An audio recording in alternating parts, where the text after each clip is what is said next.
Hello friend, स्वागत है आप सभी का रवि सर यूके वाले में। तो आज की वीडियो फिर से एक बार हम लेके आए हैं उत्तराखंड पीसीएस के लिए, जिसमें हम पेपर सेकंड के बारे में हम डिस्कस करेंगे, जो कि आपका होने वाला एग्ज़ाम है 3 अप्रैल को। तो आज की वीडियो में हम बात करेंगे परसेंटेज की, और परसेंटेज से यहाँ पर जितने भी क्वेश्चन आपके आने वाले एग्ज़ाम में बन सकते हैं हम उनको डिस्कस करेंगे। आज के क्लास में मैंने जो भी क्वेश्चन यहाँ पर रखे हैं वो आपके प्रीवियस ईयर में पूछे गए हैं, और जैसे कि यूपीएससी के कुछ क्वेश्चन मैंने ले रखे हैं और उत्तराखंड पीसीएस के भी कुछ क्वेश्चन ले रखे हैं, जिनमें कि लोअर पीसीएस और अपर पीसीएस दोनों के क्वेश्चन मैंने ले रखे हैं। तो इसी पे बेस्ड हम क्वेश्चनों को आज हम डिस्कस करने वाले हैं।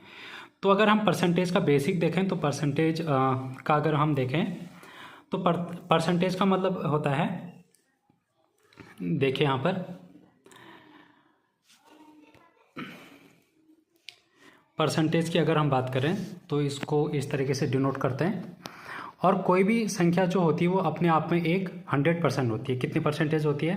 100%। अगर हम कोई किसी 100% को अगर हम चेंज करें एक भिन्न में या फिर एक संख्या में, तो इसको हम कैसे चेंज करेंगे? तो इसको चेंज करने के लिए किसी भी संख्या को प्रतिशत से अगर भिन्न में चेंज करना है तो हम क्या करेंगे? अगर मैं इसी को चेंज करूँ 100% को, तो परसेंटेज हटा के हम क्या कर देते हैं वहाँ पर अपॉन 100 कर देते हैं। तो ये कितना आ जाएगा? 1।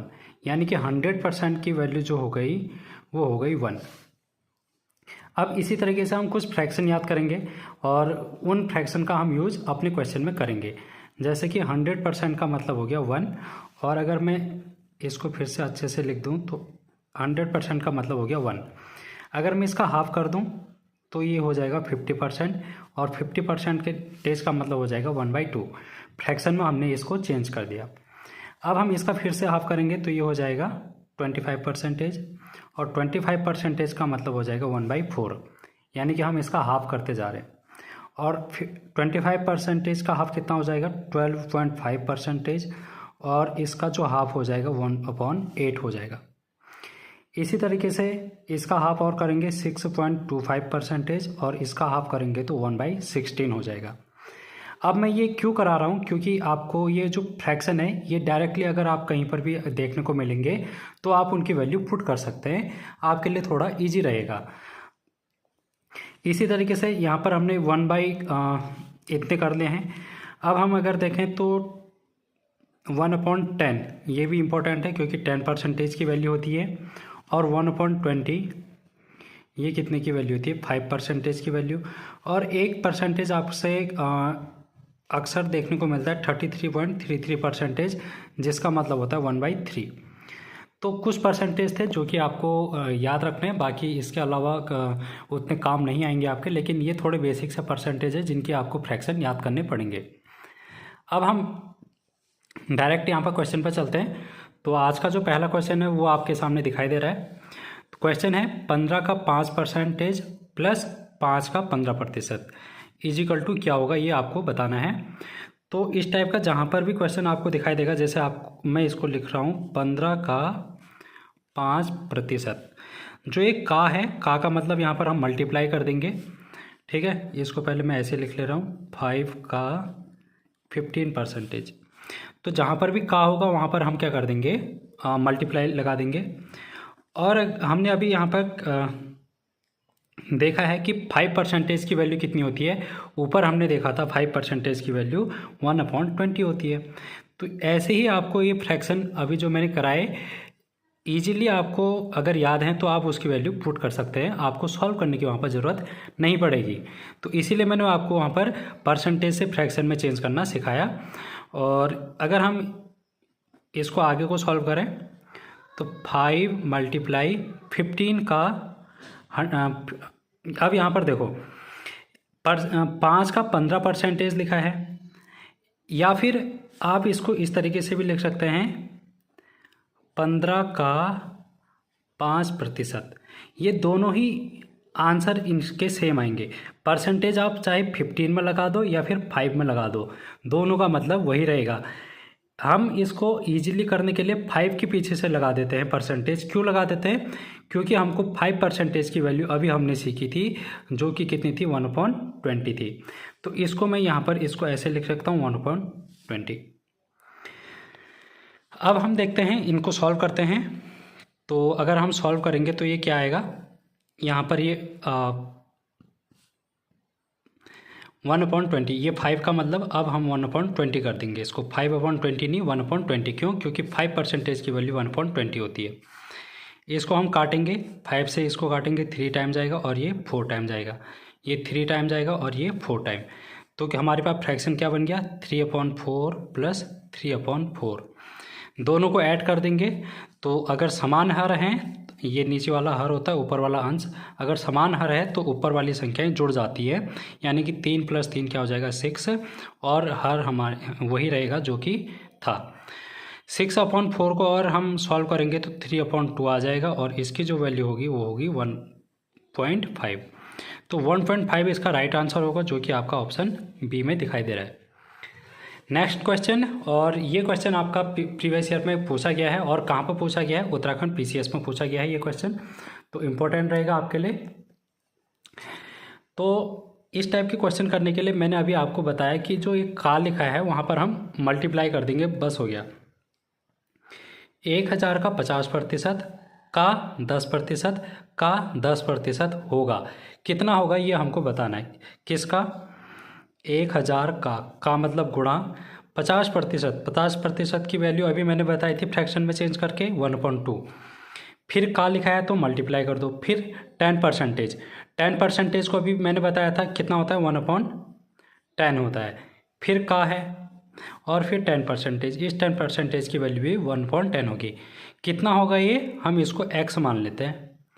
तो यानी कि ये जो हमने क्वेश्चन हमारे पास था उसको हमने एक इक्वेशन में चेंज कर लिया। अब हम इसको सॉल्व करेंगे। नीचे कितने जीरो हैं, 2 जीरो है, 1 2, ऊपर भी 2 जीरो कैंसिल कर देंगे। और इस तरीके से अगर हम इसको सॉल्व करेंगे, 2 से 10 को डिवाइड करेंगे तो ये कितना आ जाएगा, 5। तो x की वैल्यू यहाँ पर कितनी आ गई, 5। ईजीली क्वेश्चन ये हमारा हो गया है। तो ऑप्शन ए इसका क्या हो जाएगा, राइट आंसर हो जाएगा। अब हम नेक्स्ट क्वेश्चन की ओर चलते हैं। नेक्स्ट क्वेश्चन देखिए आप, और ये क्वेश्चन आपका उत्तराखंड PCS में भी पूछा गया है और UPSC के CSET वाले क्वेश्चन में भी पूछा गया था। तो ये इस टाइप के क्वेश्चन आपके इंपॉर्टेंट हैं, इस टाइप के क्वेश्चनों को आपको करना है। अब आपसे क्वेश्चन क्या कह रहा है, एक निरीक्षक है, वो क्या कर रहा है, मीटर को चेक करने जा रहा है, ठीक है। तो एक निरीक्षक 0.08% मीटरों को खराब होने के कारण रद्द कर देता है। कितने मीटर को रद्द कर देता है, 0.08% मीटरों को रद्द कर देता है। किसके कारण, खराब होने के कारण। अब नेक्स्ट यहाँ पर देखिए, 2 मीटर को रद्द करने के लिए कितने मीटर का परीक्षण करना होगा। फिर से समझिए क्वेश्चन, कि एक निरीक्षक है, वो मीटर को टेस्ट करने के लिए जा रहा है, और टेस्ट करने के बाद उसने कुछ तो सही पाए और कुछ खराब। तो जिनको वो खराब पा रहा है उनको वो क्या कर दे रहा है, रद्द कर दे रहा है, या फिर तो कितने परसेंटेज हैं, 0.08% मीटर जो कि खराब होने के कारण रद्द हो गए हैं। तो मैं इसको ऐसे लिख सकता हूँ, खराब होने का प्रतिशत। तो यहाँ पर कितने प्रतिशत खराब हो रखे हैं, मैं इसको लिख देता हूँ 0.08%। ठीक है, कितने प्रतिशत खराब हो रखे हैं, 0.08%। अब इसको मैं चेंज करूँगा, परसेंटेज को अगर भिन्न में चेंज करूँगा, अभी मैंने बताया कि जहाँ पर भी परसेंटेज होता है उसको चेंज करने के लिए हम क्या कर देते हैं, अपॉन में 100 लगा देते हैं। अब अपॉन में 100 लगा दिया। अब यहाँ पर देखो, अगर मेरे को इस पॉइंट को कैंसिल करवाना है या फिर यहाँ पर से हटाना है, तो हम क्या करेंगे, इस पॉइंट को काटेंगे, और कितने अंक के बाद ये पॉइंट लगा है, 2 अंक के बाद, इसलिए हम नीचे से 2 जीरो बढ़ा देंगे। तो इसकी जो वैल्यू निकल के आ गई मेरे पास 8/1, 2, 3, 4, यानी कि खराब होने का प्रतिशत जो है वो 8/10,000 है। इसका मतलब आप क्या समझें कि 10,000 थे हमारे पास मीटर, ये क्या थे, 10,000 मीटर थे, और 10,000 मीटर में से 8 मीटर जो हैं वो खराब पाए गए। तभी तो हम कहेंगे कि खराब होने का प्रतिशत 0.08% है। मतलब 10,000 का टेस्ट किया उसने, और जिसमें से 8 मीटर जो हैं वो खराब हो गए हैं। यानी कि मैं कह सकता हूँ इसको क्या कह सकता हूँ कि 8 मीटर खराब हो गए कितने मीटर टेस्ट करने के बाद? 10,000 मीटर। 8 मीटर खराब हो गए कितने मीटर टेस्ट करने के बाद? 10,000 मीटर टेस्ट करने के बाद। ठीक है, अब मेरे को क्वेश्चन में क्या पूछ रहा है कि 2 मीटर को रद्द करने के लिए कितने मीटरों का परीक्षण करना होगा? 2 मीटरों को रद्द करने के लिए कितने मीटरों का परीक्षण करना होगा? तो 8 मीटर को रद्द करने के लिए मेरे को 10,000 परीक्षण करने पड़े, तो मेरे को कितने का निकालना है? 2 मीटर खराब का मतलब निकालना है कि 2 मीटर खराब होने पर मुझे कितने टेस्ट करने पड़ेंगे। तो आप इस क्वेश्चन को किस तरीके से आप बचपन में करते थे जब आप छोटे थे स्कूल में, तो हम क्या कहते थे कि 5 पेन का मूल्य कितना है? 50 रुपया है। तो एक पेन का मूल्य कितना होगा? तो 50/5 करते थे, यानी कि 10 आ गया। और फिर अगर हमको निकालना था कि 3 पेन का मूल्य कितना होगा, तो हम इसको 3 से मल्टीप्लाई कर देते थे, 3 दशाम 30। तो यही मेथड यहाँ पर भी लगाना है। 2 मीटर खराब का मूल्य कितना होगा, तो हम इसको ऐसे करेंगे 10,000/8। और हमको 2 मीटर का मतलब बताना है, ये तो 1 मीटर का वैल्यू आ गया और ये 2 मीटर खराब होने का। तो अब मैं इसको सॉल्व करूँगा तो ये आ जाएगा 4, और 4 से मैं इसको डिवाइड करूँगा तो 4 25, 25 चौको 100 और 2 0, 2500 मीटर की इनको क्या करनी पड़ेगी? टेस्टिंग करनी पड़ेगी 2 मीटर खराब निकालने के लिए। तो आपको समझ में आ गया होगा आई होप। तो 2500 इसका राइट आंसर हो जाएगा ऑप्शन सी। नेक्स्ट क्वेश्चन की ओर चलते हैं, और नेक्स्ट क्वेश्चन है आपके पास ये भी जो आपका क्वेश्चन है ये यूपी पीसीएस में पूछा गया है, उत्तर प्रदेश पीसीएस में पूछा गया है सीसेट वाले एग्जाम में। तो आप यहाँ पर देखें, किसी आयत की लंबाई 40% बढ़ा दी जाती है और चौड़ाई 30% घटा दी जाती है। आयत के क्षेत्रफल में क्या परिवर्तन होगा? तो जो ये आयत है, आयत किस तरीके का होता है? ये है आयत, इसकी ये वाली साइड कहलाती है लंबाई और ये वाली कहलाती है चौड़ाई, यानी कि ब्रेथ, लेंथ, और ये हो गया ब्रेथ। जो इसका एरिया होता है, एरिया वो कितना होता है? लंबाई गुणा चौड़ाई। तो ये आपका बेसिक हो गया आयत के बारे में। अब हमसे क्या कह रहा है कि क्षेत्रफल में कितना परिवर्तन होगा ये बताना है। इस टाइप का क्वेश्चन आयत का बनता है यहाँ पर कि लंबाई को हमने कितना % बढ़ा दिया और चौड़ाई को कम कर दिया, या फिर चौड़ाई को बढ़ा दिया और लंबाई को कम कर दिया, और फिर क्षेत्रफल में कितना परिवर्तन होगा। तो इस टाइप के क्वेश्चन करने के लिए एक डायरेक्टली शॉर्ट ट्रिक मैं आपको बता रहा हूँ, उसको आप अप्लाई करोगे हर क्वेश्चन में आपका एप्लीकेबल हो जाएगा। अगर हम इसको बेसिक से करना शुरू करेंगे तो हमारा टाइम वेस्ट हो जाएगा, और हमको इतना टाइम वेस्ट नहीं करना है, तो जल्दी से जल्दी हम इसको शॉर्ट ट्रिक के माध्यम से करेंगे। तो यहाँ पर आप देखेंगे, यहाँ पर आप देखें L + B ± L × B/100।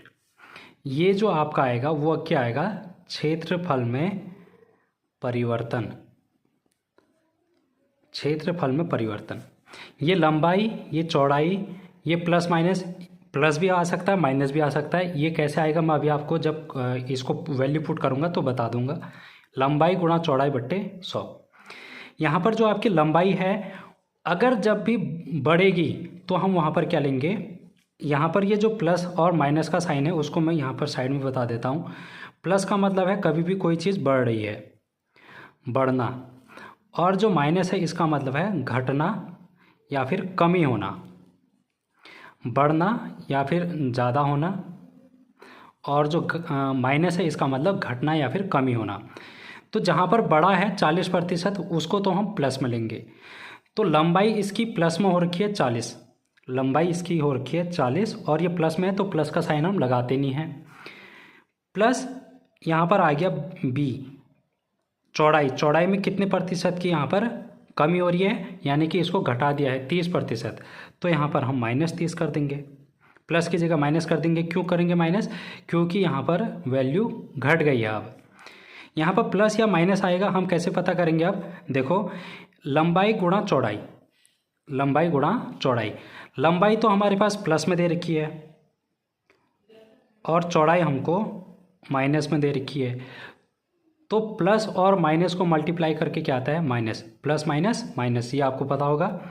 Plus और प्लस प्लस होता है, माइनस और plus minus, plus minus minus, और माइनस और माइनस प्लस। ये आपको सिंबल आपको पता होंगे कि अपोजिट साइन को अगर हम मल्टीप्लाई करते हैं तो हमारे पास माइनस आता है, और अगर हम सेम को मल्टीप्लाई करते हैं तो प्लस आता है। लंबाई गुणा चौड़ाई। अब यहाँ पर लेंथ कितनी है? 40 इंटू चौड़ाई कितनी है? 30 अपॉन 100। एक जीरो से दो जीरो ये कैंसिल हो जाएंगे, तो हमारे पास ये आ जाएगा क्षेत्रफल में परिवर्तन। इसको हम माइनस करें, 40 में से 30 को माइनस करेंगे 10 आ जाएगा, और ये माइनस का साइन लग गया। 4 इंटू 3 कितना हो जाएगा? 12। तो ये क्षेत्रफल में परिवर्तन आ गया। तो क्षेत्रफल में परिवर्तन कितना आ गया? 10 माइनस 12। 10 में से 12 को माइनस करेंगे तो ये हमारा आंसर आ जाएगा -2। -2 जो है ये हमारे पास परसेंटेज में आएगा, क्योंकि हमको आंसर परसेंटेज में बताना है। तो माइनस का मतलब क्या है? मैंने पहले कहा कि माइनस का मतलब है कमी होना। तो ये 2% की इसमें क्या हो रखी है? कमी, यानी कि ऑप्शन डी। अगर ये प्लस में आता तो हम कहते कि 2% की यहाँ पर क्या हो रखी है? वृद्धि हो रखी है। नेक्स्ट क्वेश्चन की ओर चलते हैं, और नेक्स्ट क्वेश्चन है, किसी परीक्षा में 93% जो है वो छात्र उत्तीर्ण हुए तथा 259 छात्र अनुत्तीर्ण हुए, तो छात्रों की कुल संख्या होगी। अब हमको एक टेस्ट लिया स्कूल में, और कुल बच्चे जो थे उनमें से जो छात्र उत्तीर्ण हुए, जो पास हुए और जो फेल हुए, उनका हमको बताना है। बता रखा है यहाँ पर, डाटा दे रखा है। पहले तो हमको परसेंटेज में दे रखा है और फिर नंबर में दे रखा है, ठीक है। पास कितने हो रखे हैं? 93% छात्र जो हैं वो उत्तीर्ण हुए हैं। देखो 93% छात्र उत्तीर्ण हो रखे हैं। मैंने शुरुआत में ही कहा कोई भी वैल्यू है वो 100% होती है, यानी कि यहाँ पर जो टोटल स्टूडेंट होंगे पास और फेल दोनों को जो टोटल मिलाकर है वो 100% होंगे। कोई भी कक्षा है उसमें जो जितने भी विद्यार्थी हैं वो 100% होंगे ना, तो इसको हम यहाँ पे कह सकते हैं कि टोटल कितना है? 100%। पास अगर 93 हो रखे हैं तो फेल कितने हुए होंगे? 7% फेल हुए होंगे। अब आपको आगे को क्या लिख रहा है? देखो 259 छात्र अनुत्तीर्ण हुए। अब ये नंबर में दे दिया हमको, देखो ये परसेंटेज में नहीं दिया, ये नंबर में दे दिया कि कितने विद्यार्थी फेल हो रखे हैं। 259 नंबर में 259 क्या है? अनुत्तीर्ण हो रखे हैं। तो छात्रों की कुल संख्या क्या होगी? तो छात्रों की कुल संख्या क्या होगी? पास और फेल दोनों को ऐड करके जितना भी आएगा वो हमको पता करना पड़ेगा। तो हमें फेल का तो पता है भाई, 259 फेल हो रखे हैं, लेकिन ये पास का हमको नहीं पता, तो हमको ये पास का निकालना है। हमको क्या गिवन है? फेल का दोनों चीज़ पता है, नंबर भी पता है और परसेंटेज भी पता है। तो यहाँ पर हमको क्या गिवन है? 7% का मतलब हमको क्या पता है? 259 पता है। 7% का मतलब कितना पता है हमको? 259 पता है, ठीक है। 7% का मतलब 259 है। हमें कितने परसेंटेज का मतलब निकालना है? 100%। क्यों? कुल संख्या कितनी है? 100। तो हमें 100 का मतलब निकालना है। तो 100 का मतलब निकालना है तो हम अब वही वाला क्वेश्चन आ गया जैसे अभी हमने पहले किया कि 5 कलम का मूल्य 50 रुपया, तो 1 कलम का मूल्य कितना होगा। और फिर यहाँ पर देखो 7 का मतलब है 259, तो 1% का मतलब कितना होगा? 259/7। इसको अगर मैं डिवाइड कर दूँ, 7 या 21 और 4 9, 7 7 49, 37 आ गया ये 1% का मतलब कितना आ गया? 37। तो मुझे कितने की वैल्यू पता करनी है? 100%। क्यों? क्योंकि कुल छात्र जो हैं वो 100% है। तो 100% का मतलब कितना हो जाएगा? 37 × 100, यानी कि 3700। तो यहाँ पर 100% जो छात्र हैं यानी कि कुल विद्यार्थी हैं जो कि मेरे को निकालना था वो कितने हैं? 3700 हैं। तो ऑप्शन आपका बी आंसर होगा इसका राइट आंसर। अब हम नेक्स्ट क्वेश्चन की ओर चलते हैं, और नेक्स्ट क्वेश्चन आपका जो है ये यूपीएससी के सी सेट में पूछा गया है, 2019 का क्वेश्चन है। तो अब आपको यहाँ पर क्वेश्चन क्या दिखाई दे रहा है, 40% का 40% किसके बराबर है। क्वेश्चन क्या है, 40% का 40% किसके बराबर है। तो हम इसको कह सकते हैं x के बराबर है। क्वेश्चन को समझो, 40% का 40% किसके बराबर है। तो मैंने कहा वो x के बराबर है, तो बराबर x लिख दिया मैंने। अब का मतलब गुणा होता है, प्रतिशत का मतलब बट्टे 100, का मतलब गुणा, 40% का मतलब बट्टे 100 और ये x। अब 1 0 से 1 0 कटा, 1 0 से 1 0 कटा, ये 4/10 है, यहाँ पर भी 4/10 है, बराबर x। अब भिन्न को सॉल्व करेंगे तो इसकी जो वैल्यू आ जाएगी, ये हर समान है तो आंसर में हर समान, और 4 8 आ जाएगा। और अगर मैं इसको सॉल्व करूं तो ये कितना आ जाएगा,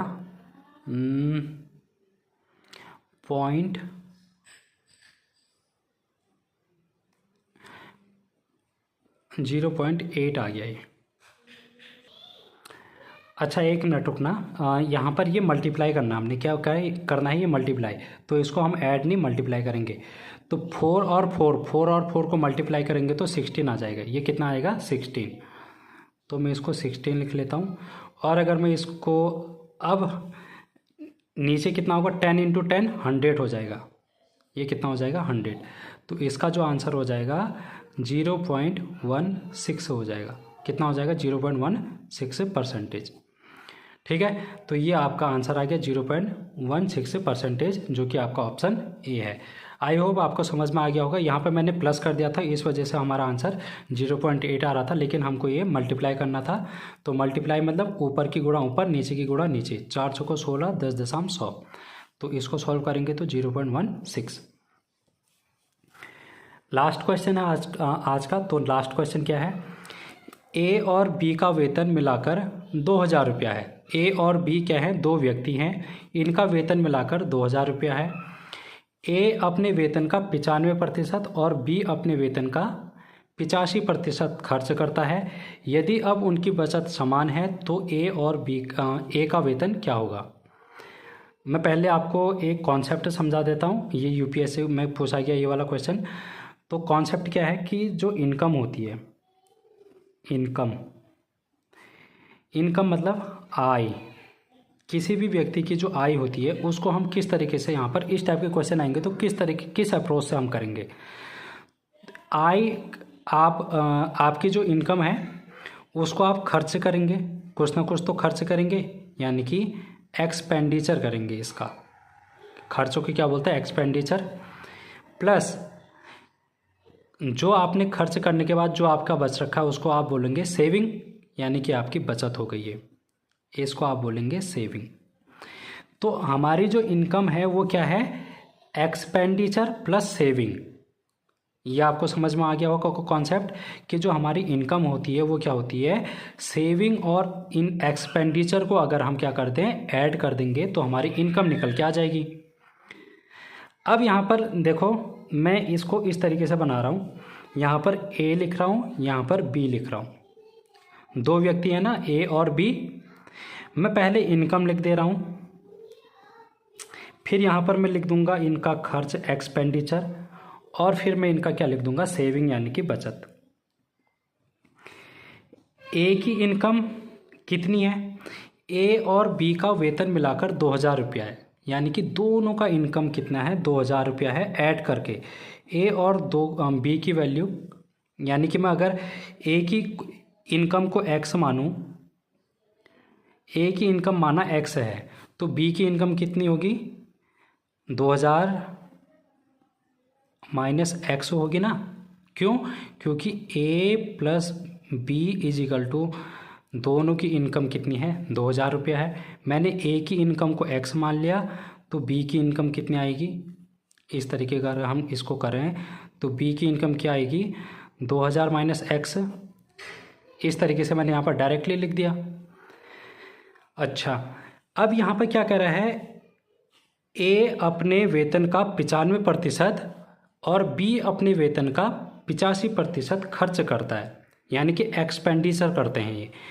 ए कितना खर्च कर रहा है? 95% खर्च कर रहा है, और बी कितना खर्च कर रहा है? 85% खर्च कर रहा है। ए 95% खर्च कर रहा है तो सेविंग कितनी करेगा? 5% करेगा? करेगा नहीं करेगा, क्योंकि 100% होगी उसकी इनकम। 95 उसने खर्च कर दिया तो 5 तो वो बचाएगा। इसने 85 खर्च कर दिया तो ये कितना बचाएगा? 15% बचाएगा। ठीक है, यहाँ तक हमारा क्वेश्चन का आंसर आ गया है, यहाँ तक हमने कर लिया। अब आप देखो, यदि अब उनकी बचत समान है, उनकी जो बचत है वो क्या है? समान है, यानी कि आप यहाँ पर जो सेविंग देख रहे हैं उनकी वो क्या है? इक्वल है। जो 5% है और 15% है वो क्या है? इक्वल है। तो ए का वेतन क्या होगा? तो ए का वेतन क्या होगा? ये जो 5% है सेविंग, ये किसका होगा? जो इसकी इनकम है उसी का, तो उसी की तो बचत होगी, यानी कि एक्स का 5%, एक्स का 5% बराबर होगा ये जो 15% बचत कर रखी है, ये किसका होगा? जो इसकी इनकम है। इनकम कितनी है? 2000 माइनस एक्स। इसी का 15% तो बचाएगा वो अपनी आय का, जितनी उसकी इनकम होगी उसी का तो 15% बचाएगा, यानी कि 2000 माइनस एक्स का 15% बचाएगा। और ये दोनों की वैल्यू क्या है? समान है, क्योंकि क्वेश्चन में हमसे कह दिया कि इनकी बचत समान है। अब हम इसको सॉल्व कर लेते हैं। 5 का एक्स का 5% का मतलब गुणा 5%, 5% बट्टा 100। इसको भी हम सॉल्व करेंगे। 2000 माइनस एक्स का मतलब गुणा, और 15% का मतलब बट्टा 100। ठीक है, अब यहाँ पर से 100 को 100 से क्या आप क्या करोगे? कैंसिल कर दो, क्योंकि बराबर के अलग अलग साइड हैं तो कैंसिल हो जाते हैं। अब कैसे कैंसिल होंगे? अच्छा, मैं इसको डिटेल में समझा देता हूँ, अगर आपको समझ में नहीं आ रहा होगा तो। ये 100 है, ये भी 100 है। मेरे को x की वैल्यू निकालनी है। ठीक है, तो x की वैल्यू निकालनी है। इसको, इस x को ऐसे रहने दो। ये मल्टीप्लाई में है। अगर हम कोई चीज़ मल्टीप्लाई से दूसरे साइड में भेजते हैं, इक्वल के दूसरे साइड कोई भी चीज़ भेजते हैं, तो वो अपोजिट हो जाता है। जैसे यहाँ पर प्लस है तो ये बराबर के दूसरी तरफ जाएगा तो ये माइनस हो जाएगा। बराबर के अगर इस तरफ कोई चीज़ है तो दूसरी तरफ जाके वो प्लस में हो जाएगा, और बराबर के इस तरफ कोई मल्टीप्लाई में है तो वो भाग में हो जाएगा, और भागा में है कोई चीज़ तो वो गुणा में हो जाएगा। ठीक है, तो इतना सा आपको यहाँ पर समझना पड़ेगा। तो यहाँ पर क्या है? ये मल्टीप्लाई में है। 5/100 क्या है? मल्टीप्लाई में है। दूसरी तरफ भेजेंगे तो वो अपॉन में चला जाएगा, यानी कि भागा में चले जाएगा।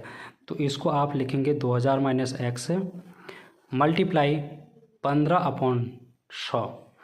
अब इसको हम भागा में भेज रहे हैं ना, तो इसके अपॉन में भेज दो। 5/100 भागा में भेज दिया हमने। अब इसको मैं ऊपर ले जाऊंगा, 5/100 को ऊपर ले जाऊंगा तो मैं डायरेक्टली लिख देता हूँ। 5/100 को अगर मैं ऊपर ले जाऊंगा तो 100/5 लिख सकता हूँ मैं इसको। ठीक है, ये भागा की कोई भी चीज़ ऊपर अगर जाएगी तो ये चेंज हो जाती है। तो 2 0 से 2 0 कट गया, यानी कि 100 से 100 कट गया, जो कि मैं पहले कह रहा था आपसे। तो अब आपको समझ में आ गया होगा कि किस तरीके से हम काट सकते हैं। और ये 5 से 15 में डिवाइड कर दो।